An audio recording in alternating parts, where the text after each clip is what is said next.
En 1956, Tolkien dijo: «Soy en efecto cristiano y apostólico romano por lo demás, de modo que no espero que la historia sea otra cosa que una larga derrota».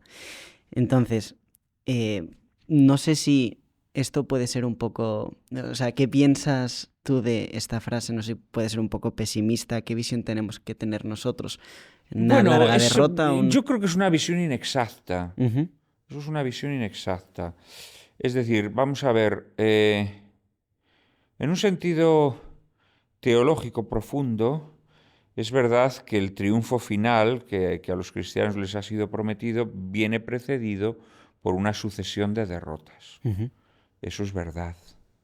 Eso es verdad. Es decir, los católicos panolis, lo que yo llamo el catolicismo pompier, siempre dice, no, no, no, pero las puertas del infierno no prevalecerán. Sí, hombre, no, las puertas del infierno no prevalecerán, pero ese triunfo final, que será un triunfo debido a causas sobrenaturales, la parusía, la segunda venida de Cristo, va a venir precedida por el reinado del anticristo. Hombre, no seas panoli, vamos a ver. O sea, no, no, no, no, no, no, no. Porque claro, hay como una especie de optimismo antropológico en un catolicismo impostado y de pitiminí que no tiene nada que ver con la realidad de lo que la teología católica seria enseña. ¿Eh? Va a haber la gran apostasía y la gran tribulación al final de los tiempos. Eso es así. Y cuando parece que la Iglesia va a ser definitivamente derrotada, cuando quedan 4 gatos fieles, en ese momento es cuando se produce el Mm. triunfo Sí, final. es que disculpe Esto es porque así. Esto es Tolkien así. seguía diciendo, aunque conmueve algunas muestras o atisbos de victoria final. Perdona que no he terminado. Mm.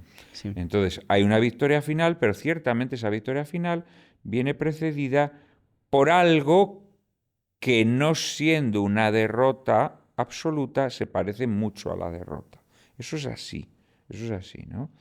Ahora bien, nosotros no tenemos por qué aceptar que ya vivimos en una fase de la historia en donde esto va a ocurrir necesariamente. Ha habido muchos momentos en la historia en donde parecía que esto iba a suceder y las tornas han cambiado. Y las tornas han cambiado por recursos naturales, no por intervención divina directa, sino por personas de carne y hueso, oye, iluminadas por la gracia, ayudadas por el Espíritu, etcétera, etcétera, pero personas que lograron que la historia cambiara, ¿no? Esto ha ocurrido muchas veces a lo largo de la historia, ¿eh? Ha habido muchos hombres que incluso pues, son doctores de la Iglesia que hablaron ya de que venía el final del mundo, ¿no? De que la humanidad ya estaba perdida y que el anticristo ya estaba entre nosotros, ¿no? Bueno, pues no fue así, no fue así. Entonces creo que Tolkien se aventura un poco, ¿no? Es decir, sí, vivimos en un mundo que nos hace pensar que ya hemos entrado en la última fase de la historia, ¿no? Es verdad. Hay indicios que nos invitan a pensar esto, pero ¿Cuáles? no podemos darlo por hecho. ¿Qué indicios? Bueno, hombre, pues todas estas cosas que hemos hablado, ¿no? Ujú. Toda esta mm, perversión, digamos, de lo natural, ¿no? Toda la perversión de lo natural que nos invade, pues es un signo de que probablemente el final de la humanidad esté próximo. Pero aún quedan 2.000 millones de cristianos en el ¿Eh? mundo. Que quedan millones y millones y millones. Sí, bueno, habría que ver cuáles de verdad son cristianos y cuáles no, ¿no? ¿Qué es Habría para que usted ver. un buen cristiano? Ah, no, no lo sé. Esto es una cuestión que cada uno lo tiene que analizar en su conciencia. Yo no estoy aquí para, Ujú. para decir quién es de verdad y quién es de mentira. Ujú. Hay mucha gente que lo es por conveniencia todavía, sobre todo en aquellos países donde el cristianismo no está perseguido. En fin, no, en esto yo no puedo entrar porque de internis neque ecclesia, ¿eh? De la conciencia nadie puede juzgar, ni siquiera la iglesia. Entonces, yo ahí no puedo entrar, ¿no?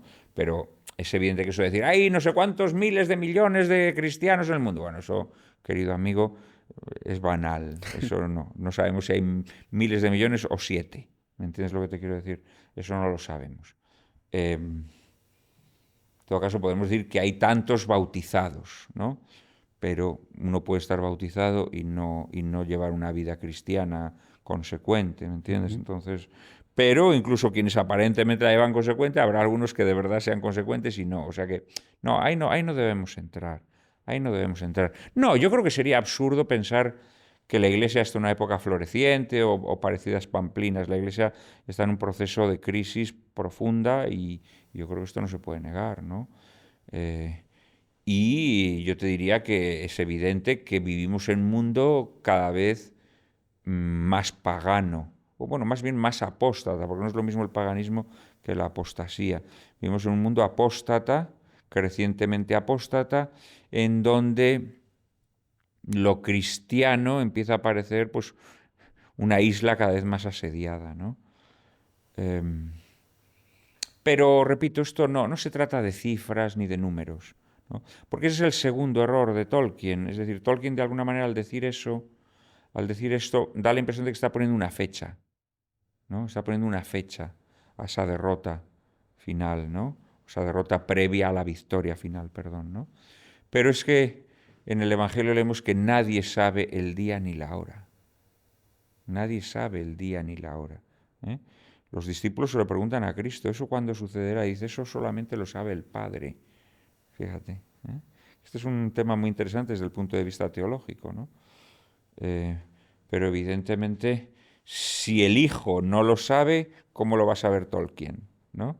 ¿O cómo lo vamos a saber nosotros? No, esto no. No, nuestra obligación es mantenernos en la lucha. Mantenernos en la lucha hasta el último hálito de vida. Nosotros tenemos que estar en la lucha, ¿no? Esa lucha no tiene que ser una lucha desnortada, no tiene que ser la batalla cultural que dice la derechita valiente. Nuestra lucha tiene que ser la lucha auténtica, que yo creo que es presentar una alternativa verdaderamente radical y transformadora. ¿Y cómo se ofrece esa alternativa? Primero a través del testimonio, a través del ejemplo personal, ¿no? Y luego, hombre, cada uno en el papel que le haya sido adjudicado. Un escritor a través de sus escritos, un empresario a través de sus empresas, etcétera, etcétera, ¿no? Esta es la verdadera cuestión. Cuando lo que haces es aceptar las premisas del enemigo, como hace toda esta gente que dice que está librando la batalla cultural, que lo que hace es aceptar las premisas liberales, pero luego decir que no, que luego con esas premisas liberales se pueden cambiar las cosas, tal, mentira. Eso es mentira. Todo eso es falso. En el momento que tú aceptas las premisas, las consecuencias son inevitables, ¿no? Y las consecuencias siempre favorecen a aquel que es consecuente con las premisas que adopta. Cuando tú aceptas unas premisas a las que luego les quieres dar la vuelta, nada. Eso no sirve nada, es la sal que se ha vuelto sosa. Es la sal que se ha vuelto sosa, que definía el Evangelio, ¿no? Entonces, no, yo creo que hay que ser pesimistas esperanzados. O sea, tenemos que tener el valor de hacer un diagnóstico crítico de la realidad y darnos cuenta que es una realidad oscura y negra, pero al mismo tiempo hay que tener ese horizonte de esperanza, ¿eh? Esperanza en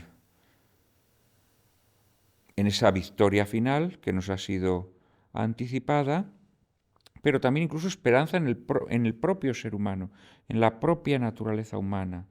La naturaleza humana va a ser muy difícil que la aplasten. Es verdad que hay manipuladores sociales que están logrando introducir cambios en los seres humanos para que dejen de ser humanos, ¿no?